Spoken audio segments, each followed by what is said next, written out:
Ova tiskovna konferencija danas sazvana je kako bi, zajednički klub vijećnika u Županijskoj skupštini, koji egzistira već u Županijskoj skupštini, kao i potpisani sporazum 5 stranaka koje imaju vijećnike u Županijskoj skupštini, koje su članice zajedničkog kluba, i moram reći da potporu imamo i nekih drugih vijećnika koji nisu sada u sastavu ovoga sporazuma koji je potpisan danas. Dakle, prijedlog je zajednički da ti 5 stranaka i zajednički klub podrže mene kao zajedničkog kandidata za župana na ovim prijevremenim izborima u našoj županiji. Dakle, presudno je za mene osobno bilo potpora Županijske skupštine. Dakle, svaki kandidat koji ide u ovu kampanju,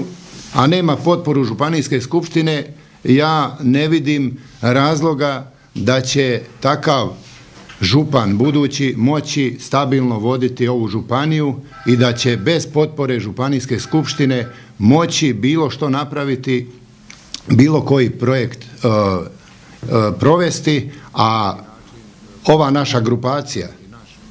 i s pravom mogu reći da smo mi jamac stabilnosti u Sisačko-moslavačkoj županiji, jamac provedbe svih dogovorenih projekata, i mislim da imamo najbolje šanse ako birači prepoznaju i žele stabilnost u ovoj županiji, a ne nakon ovih provedenih izbora da dođe, može biti, da ponovni nekih prijevremenih izbora. Dakle, mi mislimo da je dosta naša županija iscrpljena, da mi nemamo novaca za bilo kakve igre političke i za bilo kakve dodatne ili ponovljene izbore. Ja vam moram reći da mene je najviše potaknulo ova ozbiljnost da prihvatim se ove funkcije ili kandidature, ozbiljnost ovih ovdje ljudi koji se nalaze pred vama. Dakle,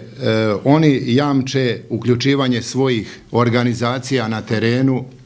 za kompletnu provedbu ovih izbora, i mislim da imamo kao klub, zajednički klub vijećnika, velike šanse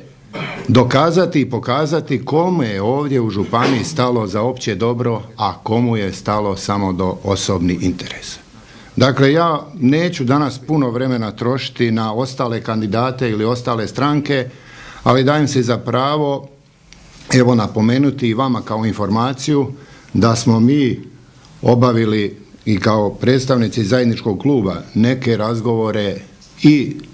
sa drugom stranom, bit ću otvoren, dakle sa HDZ-om i njihovim partnerima, međutim oni nisu bili spremni prihvatiti bilo kakvu suradnju s nama, i mi smo temeljem toga donijeli odluku da imamo snage i znanja da možemo i sami izaći na izbore. Dakle, da postoji veliki strah kod drugih, dokaz je, po našim informacijama, da je Hrvatska demokratska stranka čak angažirala i svog koalicijskog partnera s kojim je potpisala sporazum, dakle o suradnji, da ga isturi da ide samostalno na izbore. Dakle, toliki je strah kod kandidata HDZ-a da je na neki način potrebno što više oduzeti Hrvatskoj stranci prava i ovom zajedničkom klubu snage da bi što manje šanse imali na izborima. Mi se toga ne bojimo, nismo u strahu, mislimo da imamo šanse i ukoliko uđemo u drugi krug garantiramo pobjedu, i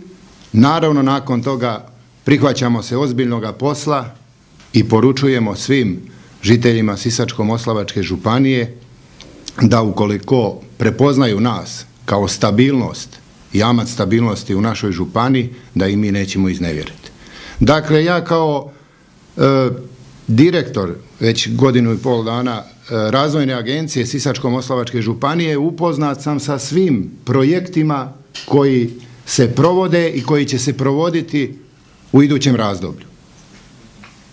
Kada bi netko drugi od kandidata došao na mjesto župana, mislim da bi najmanje 3 mjeseca, ako ne i više, izgubio samo na informiranje o tome što se događa i što bi se trebalo raditi. Dakle, i tu na neki način vidimo svoju prednost, jer mi vremena za gubljenje nemamo. Dakle, ostalo je još nepuni 2,5 godine ovoga mandata i mislim da nemamo vremena za gubljenje, nego za ozbiljan posao i rad, što ovaj zajednički klub vijećnika koji drži stabilnu većinu u županijskoj skupštini jamči.